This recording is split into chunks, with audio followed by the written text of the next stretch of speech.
Welcome back to the church. We know this year the theme of our church is a worshipful life or a worshipful church. To me, a church is a place that we meet God. Of course, we can meet God any place. A church is a place that all brothers and sisters in the same boat, in a sense. We are going for a journey. We are traveling together, maybe in the boat, maybe in a car, maybe in a bus, or maybe in a plane. So there is a purpose that we get together. We get together to encourage one another as we are journeying to the place that God already ordained for us. So for the church, I believe it is a place that we enjoy God, a place that we know the Holy Spirit is so real and He's doing something new in our lives. And in the church, we enjoy one another's company. So today, we will continue to study the ABC of our belief, the ABC of gathering in church for Christians. This short series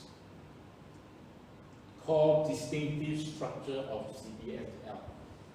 After coming to the church more than 2 years, more or less I know the situation of the church. I know how brothers and sisters in the church behave. And it is time that we go back to the journey that we have been before. For those who are new believers, so really this is a time that we need to find out more about the belief. And for those who have been in the church for many, many years, I believe this will be a refreshing cause for all of us, but it is so fundamental as a believer that we want to grow in Christ, we want to mature in Christ, and we want to serve God effective. We want to play a part in the kingdom of God, and it is so true that we need to know the ABC of our belief. So this is the second part, the nature of a local church. The first part is, what is a local church? That I shared 2 weeks ago. So today, the second part is the nature of a local church. It is nothing new about these lessons, and I can say that it is what we learn from Pastor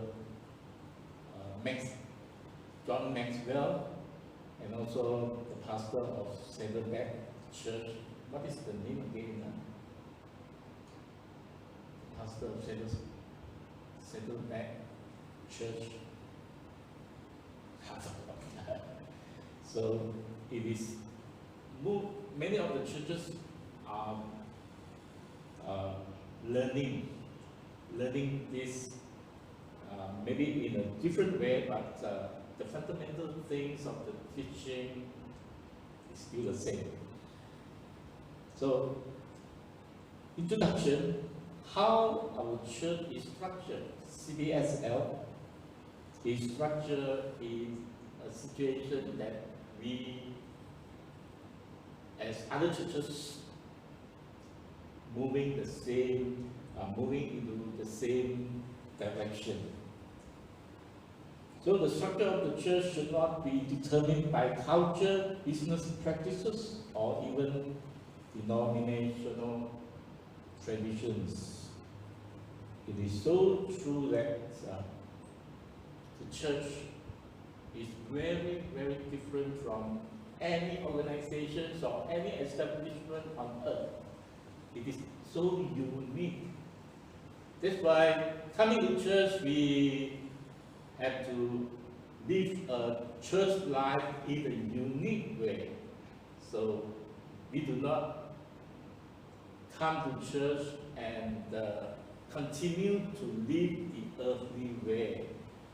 It is no way that we are able to do that. So we have to come in a unique practices. We have to come with a unique nature of what we are learning. So today is the nature of the church. It is not determined by culture or business practices, even in denominational traditions. So the structure of the church is determined by the nature. It's very, very important that as we look into how our church CBSL structure, we need to first hand know the nature of the church first. The nature of the church is basically we learn it from the Bible. We know the Bible has shadowing to us what is the nature of the church. And today we want to look to a few points. Number one, the church is a fellowship. The nature of a church, number one, is it is a fellowship group, a fellowship church, or a fellowship assembly. In Acts chapter 2, verse 42, it says, they continued steadily, learning the teaching of the apostles and join in the fellowship. Learning and fellowshipping. So over here we can see very clearly that the top priority in a fellowship is harmony and unity. So we join in the fellowship. This fellowship comes with harmony and also unity. As Ephesians chapter 4 verse 3 says, make every effort to keep the unity of the Spirit through the bond of peace. So when there is peace among believers, peace in Christ among believers, there is harmony. Then we are able to make effort to keep the unity of the Spirit. All right? We can make efforts to keep the unity of the Spirit. Many a time we ask for unity, but the words over here, Ephesians chapter 4, verse 3 says that you need to have peace first. Peace means that you are a Christian first, a believer first, reconciled to God first. You have a new life first.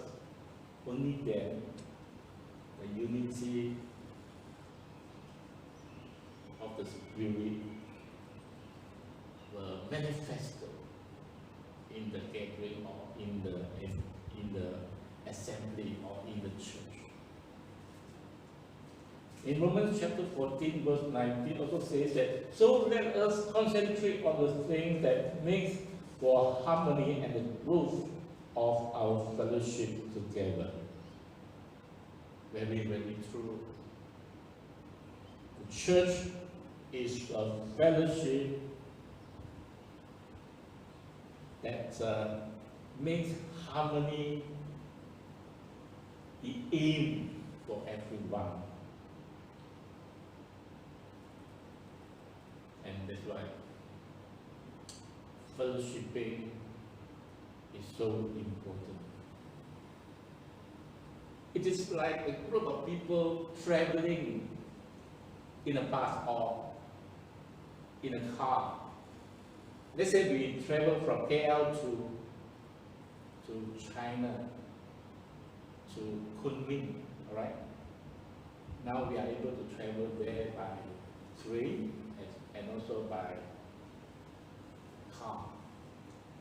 Let's say a group of Christians, they are getting into the train from Kuala Lumpur, got a ticket to Padang Besar, not Padang Besar, Padang Besar, then Padang Besar will go through these many cities of Thailand, Chai and Bangkok, then further up, then we'll go to Cambodia, right?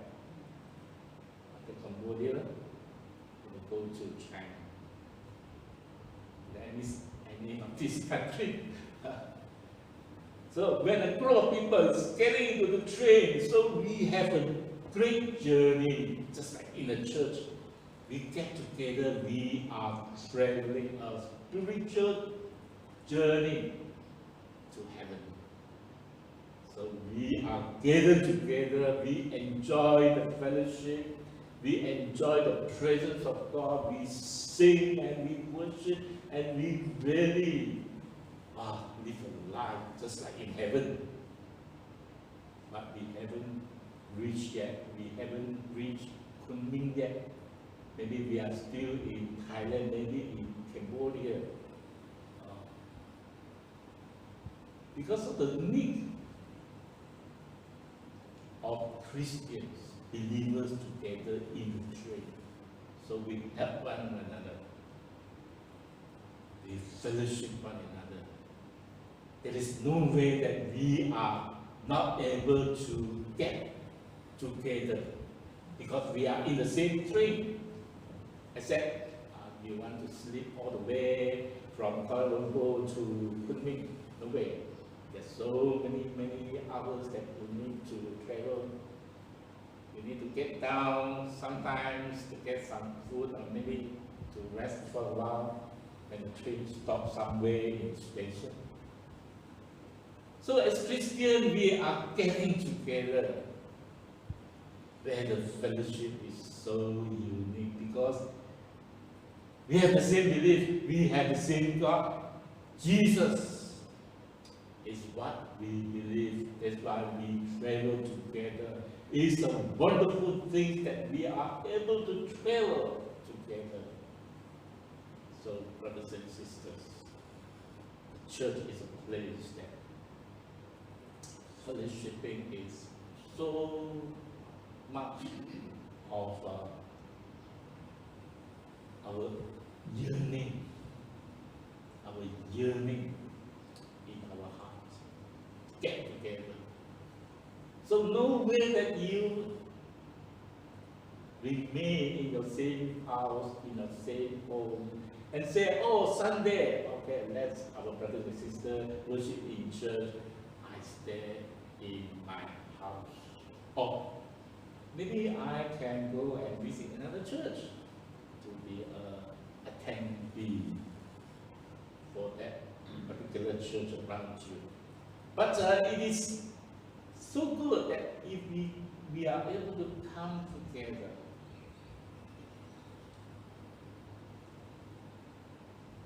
So over here we see that peace. That is unity of the Spirit. Any attitude causes this unity is sin. So if there is peace, but we remain separate, we do not want to have fellowship. Whether it can be an attitude that ultimately will become a spirit of disunity. Then the statement here says that any attitude causes disunity is sin. Now, to me, something that we have to remain cautious that as a human being, we want to belong to a body. We want to belong to a home, a family.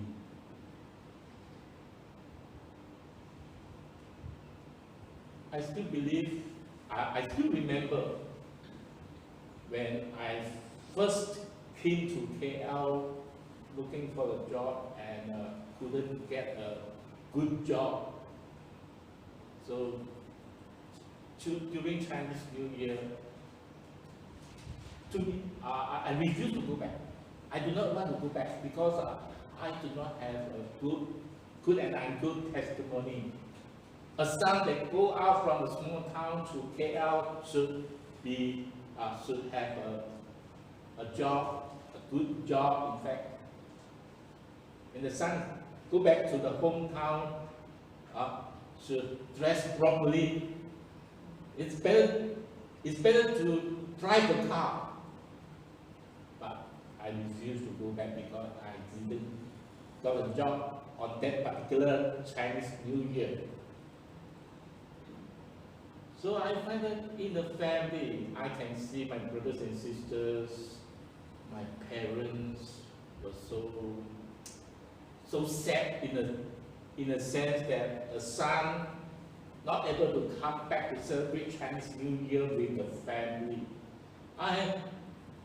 Suddenly I found out that, wow, it is a sin. It is something, the wrong that I have done to the family. It is really something that hurt everybody's heart. Even hurt my heart too, because I refused to go back. Sin because of wrongdoing. So, a church, brothers and sisters, come back to church to worship God together. The good structure promotes unity and downplays differences. It is true that Christians, we want to have a spirit of unity, and the antidote for unity is a lot of differences.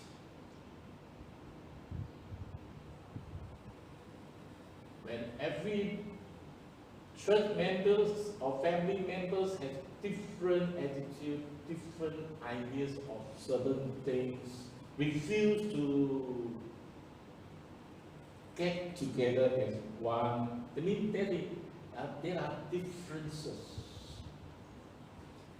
among the members of the family. In 1 Corinthians chapter 11, verses 17, 18, your meetings do more harm than good, because I hear that when you come together as a church, there are divisions among you. So it is a sin when there is no unity in church. Apostle Paul wrote to the church of Corinthians. Yes, you said, you come. Of course you come. But you do more harm because of the attitude.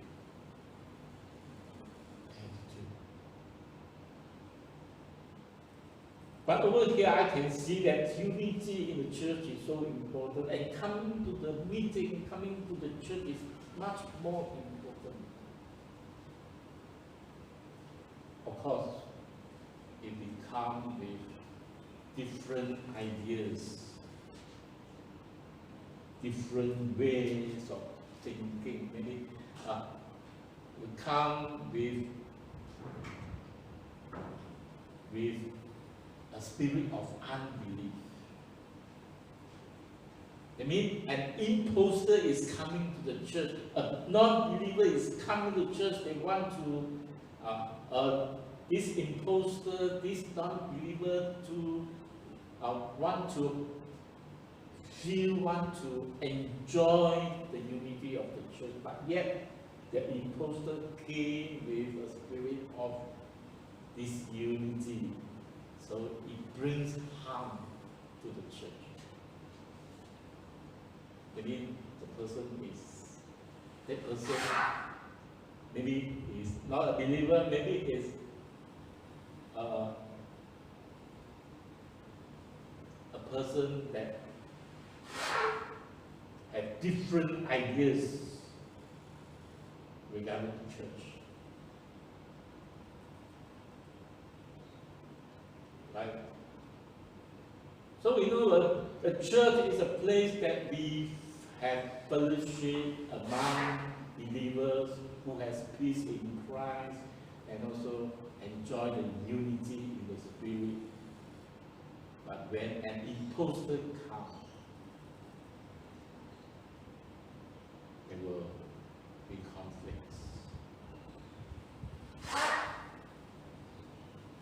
So, a church has ways, rather I can say that the pastor has ways to run a church.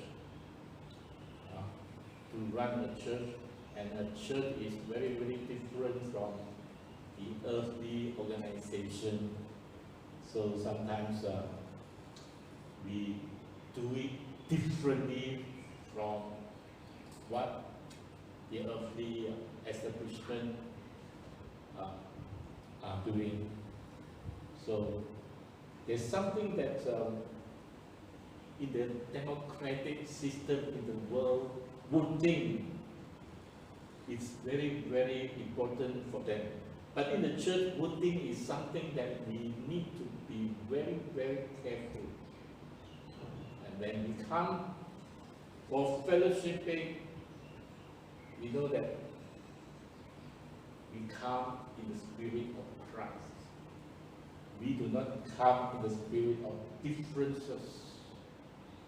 When there is a way of doing church things, let's say the way of voting, a church do not use voting as a means to do church. But sometimes we do use that. We use that in a devotional, in a departmental kind of things, in a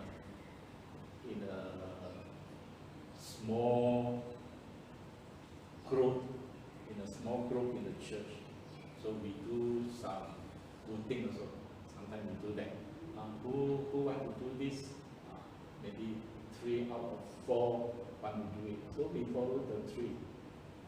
Voting is so clear sometimes. But in the church, voting is something that we need to be very, very careful. Voting will create conflict if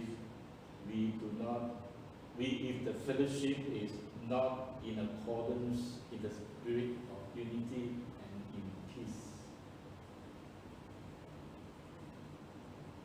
Voting tends to create conflict. Means that different ideas come to church will create conflicts. Imposter came to church will create conflicts in the church. Sometimes a new believer come to the church will create conflict because maturity is not there. There is no peace. born and there is no unity in the spirit. So, fellowshipping in a church is something that we need to learn how to live together. Christians come to the church, we want to get together in the grace of God. All are sinners, we say, all are sinners, we come together to have fellowship. Sometimes we create conflicts.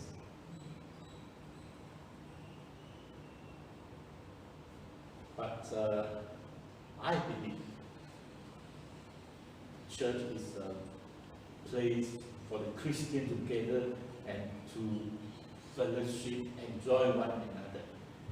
So any person who are in need, any person who need help, the group can help them. The fellowship can able to pray for one another. That is the first thing. The church is a family. The church is a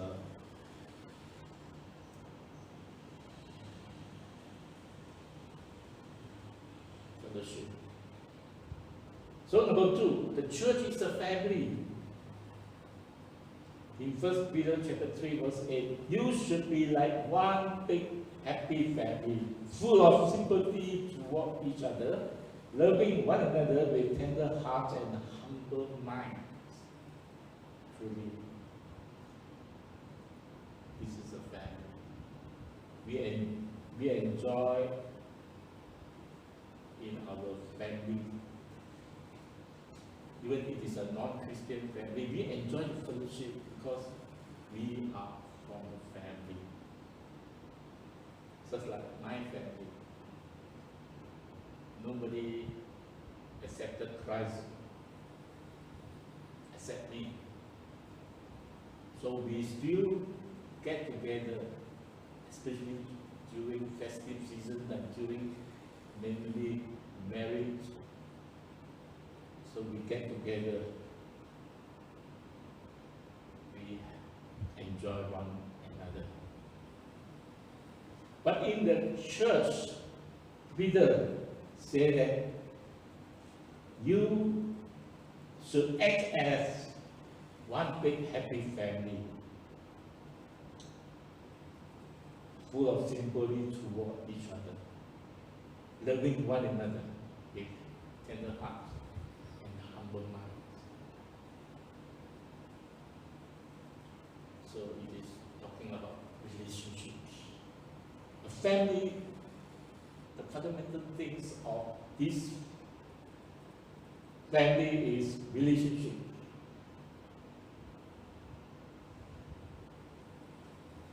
In the family, we operate on the basis of relationships, not rules.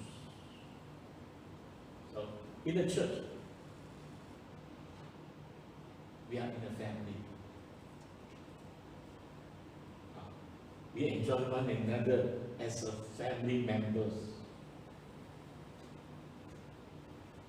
So, First Peter really telling us that what is a happy family like?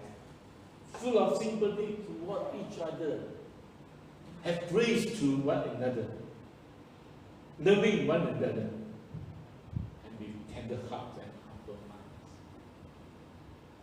So my family, way back in my home, do not enjoy this kind of situation. Only in the church, only in a believer, in a church that all believers came together, we enjoy loving one another, and we do it with tender hearts and humble minds. So it is something that we want to really enjoy the church, because the church is a family. Recently, our senior pastor passed away, and he often said, Terry, in fact, always said that we are the family. We want to help one another. Of course, we are the churches that pioneered by Calvary Church. So we have that same spirit of family, a family spirit. Anything happened in Calvary Church Kuala Lumpur affected us because we came out from them.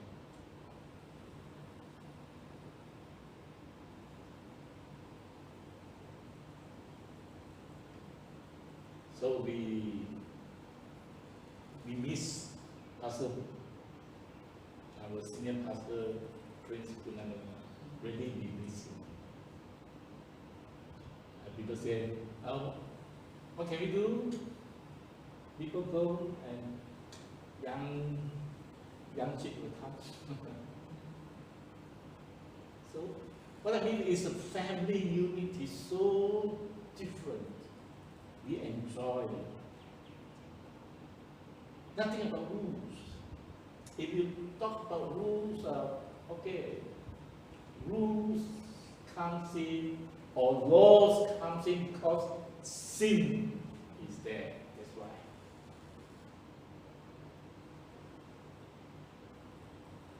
First Timothy chapter 5 verses 1 to 2. Don't reprimand a senior member of the church, appeal to him as a father. Treat the young men as brothers and the older women as mothers. Treat the younger women as sisters. So sympathy comes first. Then 1 Timothy chapter 3. A pastor must manage his own family well and see that his children obey him with proper respect. If anyone who does not know how to manage his family, how can he take care of God's church? So he's talking about leaders, talking about pastors, the under shepherd of the church.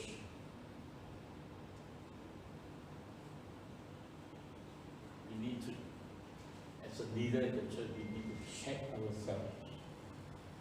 Are we managing our family well? If we do not have a family that uphold the principles of Christianity, we do not respect God, do not respect the Holy Spirit, how are we going to pastor a church? How are we going to lead a family that believes in God? So leaders and pastors has great responsibility. First thing, you have to take care of your own family first. Only then you are allowed to come to church to pastor a congregation or an assembly. Because it is assembly of God. It is not assembly of your making. So the church is a family. Number 3, the church is a body. There are many verses over there. 1 Corinthians chapter 12, 27, Ephesians chapter 5, 23, and so on and on. We are not looking to it. But we can say that, therefore, we function on the basis of spiritual gifts, not elected officers. The church is a body, but we functioning very differently from the world. We look to spiritual gifts that God gave. So, to a pastor or to a spiritual leader in the church, it is so important that, as just now we said, that we need to have a good testimony in our own family first. Only then we are able to rule or lead a church. It is God's making. God gave spiritual gifts, ministry gifts to leaders or to so that he's able to lead the church. So the spiritual gift is very, very important. I cannot stand here, I cannot be a pastor if I do not have a spiritual gift in leading a church.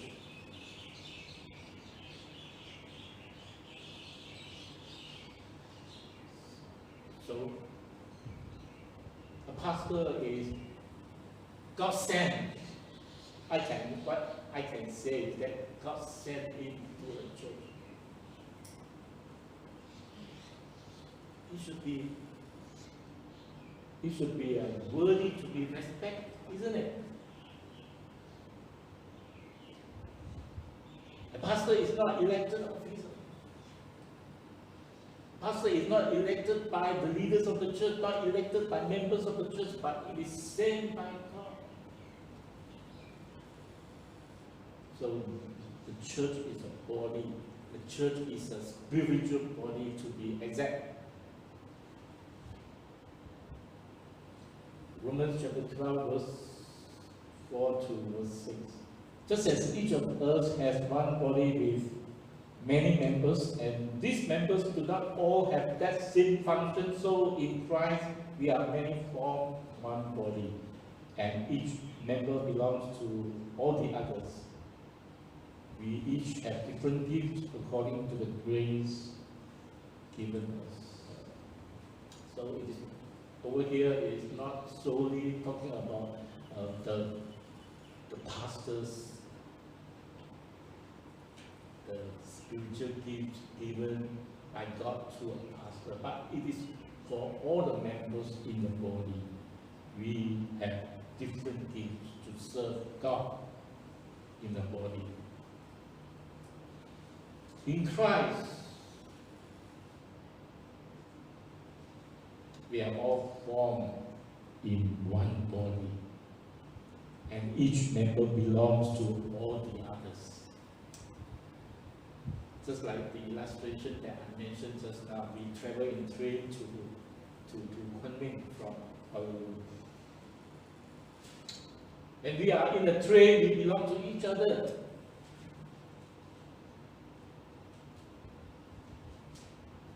If anything happened to the train, we have to really take care of each other. If any intruder came to the church or came into the train, maybe in the jungle or somewhere in Thailand, we have to defend ourselves. Then, you see, in the train there are so many kind of people. Doctors maybe, there are nurses maybe, there are teachers also. They are administrators, maybe. So we have different gifts. But in the church, we have spiritual gifts. There are so many gifts given to God, to the members of the church, that we can help one another. Some of them who are able to teach, who are able to pastor, who are able to lead, who are able to comfort, who are able to take care of any minute things. Somebody really can make you laugh. These are the gifts. In the body, we help one another. But in an organization, maintenance becomes the focus. Maintain means that whatever happens, we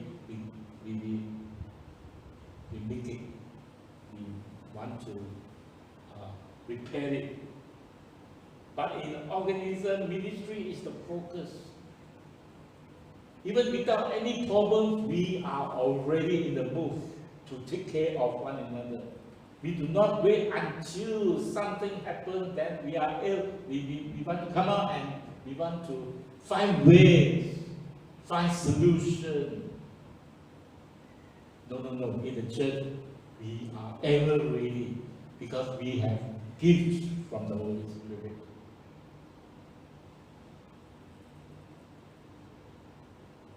In organism, just like in the church, ministry is the focus. In Calvary, we have a simple structure. so we can maximize ministry and minimize maintenance. We want to maximize ministry. We want to get all members to act. We want to get brothers and sisters to move and to be somewhere in certain ministry in the church.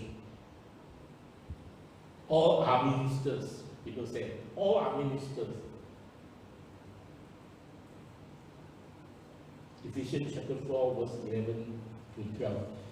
God gave some to be pastors and teachers to prepare God's people for works of ministry so that the body of Christ may be built up. Right? So over here we see that pastors and teachers is to prepare the members to work in ministries of the church. So the pastor have to train, the pastor have to equip the members. And sometimes very, very unique is that maybe in a pioneering setting in the church. And so bad to say that in our situation now, whereby there are not many members coming to the church. As a pastor, we do not know how to organize it because no people to organize. In fact, we are coming to be minister. We are doing ministering work. By right, we are doing equipping work. Ministry work are for members. When there are no members come to the church, so we have to minister. So Pastor Pearl have to worship lead. So I have to do some audio, video kind of things.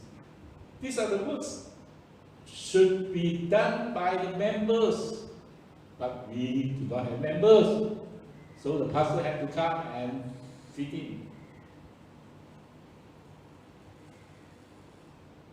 So this is ABC of a church. A church means that there is people, they are pastors to take care, to equip the members, and they are members waited to be trained and to be equipped and to be assigned to certain ministries according to spiritual gifts. So this is the idea of a church. And we know the responsibility of the pastor and the lay people, or the members of the church. The pastor has the responsibility to equip. The members have to come to the church and minister to one another.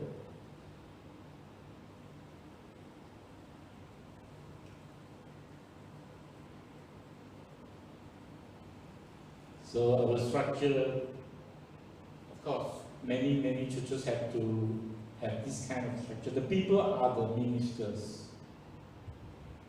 The pastors are the administrators. The members are the ministers. They minister one another. They minister not to sit in the chair, warm up the chair, then go back without doing anything, or maybe sign up the attendance. The people are the ministers. The people have to come and they have to find ways and ask God to have the spiritual gift, to have some works, some spiritual works done in the church. So this must be a church.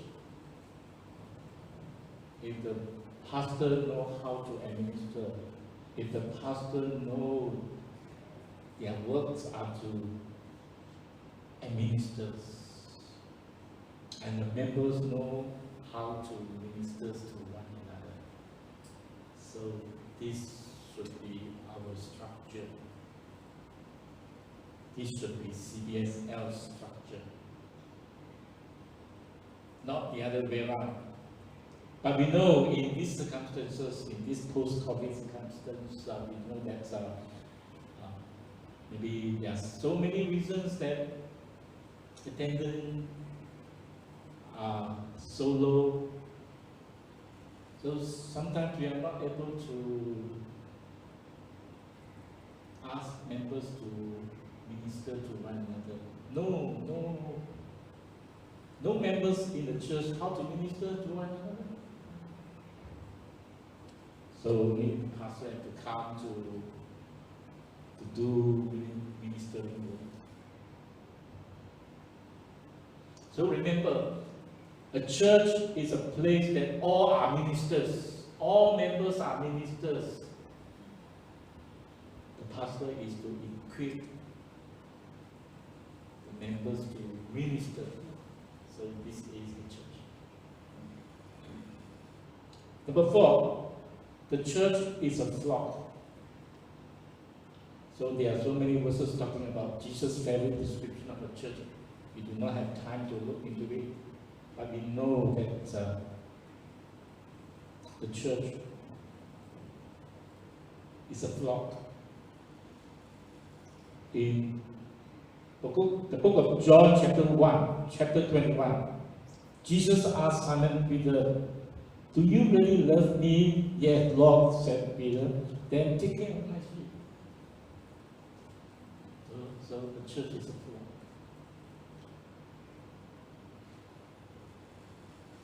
Lord Jesus is our great shepherd. We are members of the flock. And they are leaders, just like Simon Peter. Jesus asked, "Do you really love me?" Peter said, "Yes, I love you." Then Jesus said, "Okay, since you love me, you take care of my sheep." So a church is a flock. It's just like a group of sheep getting together with someone who is a shepherd to take care.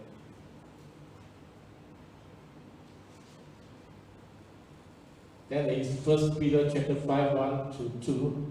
"To the elders I said, be shepherds of God's flock, serving as overseers." He's talking to pastor, he's talking to shepherds.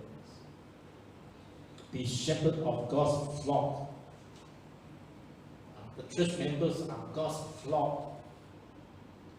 You have the responsibility to take care of them, to equip them. So my work in CBSL is to equip the members. Of course, in the COVID period, 2.5 years, always we are not able to get together. It's hard to equip somebody to do God's work. Now we are opening up. Now the church is get into motion to do this. So we want to urge members to come and members to do the things that you are supposed to do, to be the flock, come to be equipped, come to minister one another. So the church is a flock. In Acts chapter 20, there are a few verses there. It says, Paul sent to Ephesus for the elders of the church. When they arrived, he said to them, "Guard yourself and all the flock of which the Holy Spirit has made you overseers." Be pastor of the church of God. Yes, we know.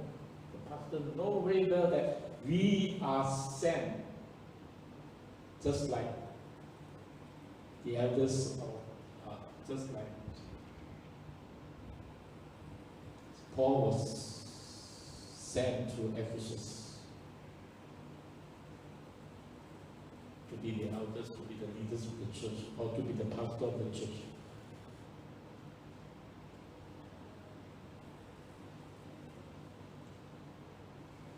Be pastors of the church.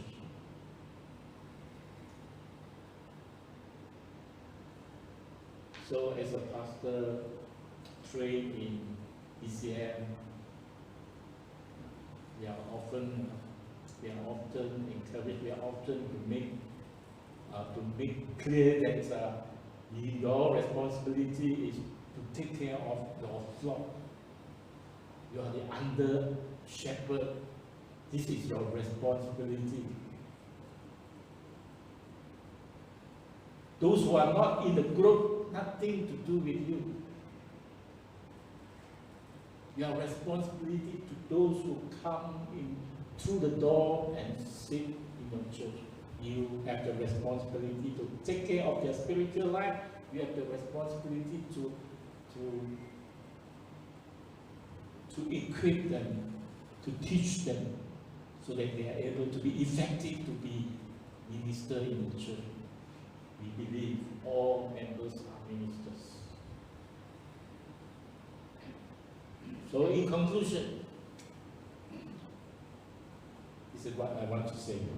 The nature of the church determines its structure. So we are structured by the nature of the church. The nature of the church is a fellowship, it is a family, it is a body, it is a flock.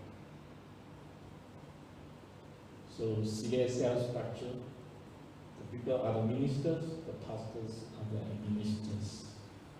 So we look forward, this church, CBSL, will become a church that has a strong structure like this. We foresee many people who come to be the members of the church, to be equipped and to be ministered to one another in the body.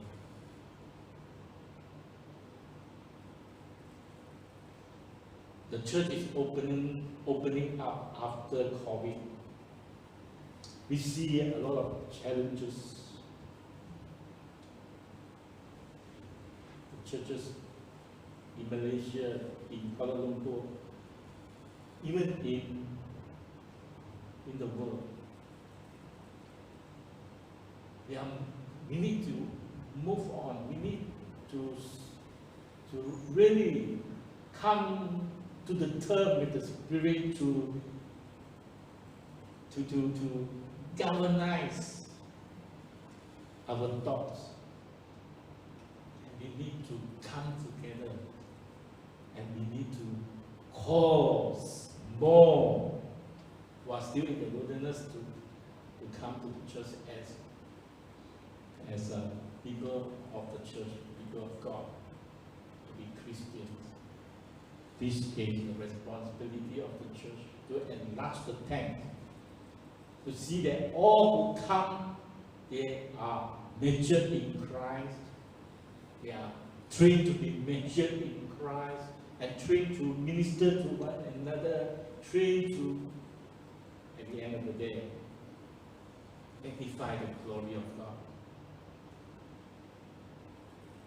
The church is the only body that Christ built on this earth.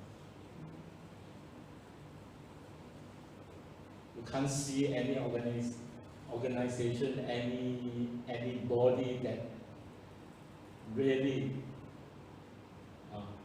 holding the banner of Christ. Only the church holding the banner of Christ to shout to the world that Jesus is my Lord. Jesus is Christ. Only the church that we know we are doing something that only God appreciates. The world will not appreciate. But ultimately, Christians are to worship God. Christians are to have favor in God. Christians are to live for God. Okay. Let's pray.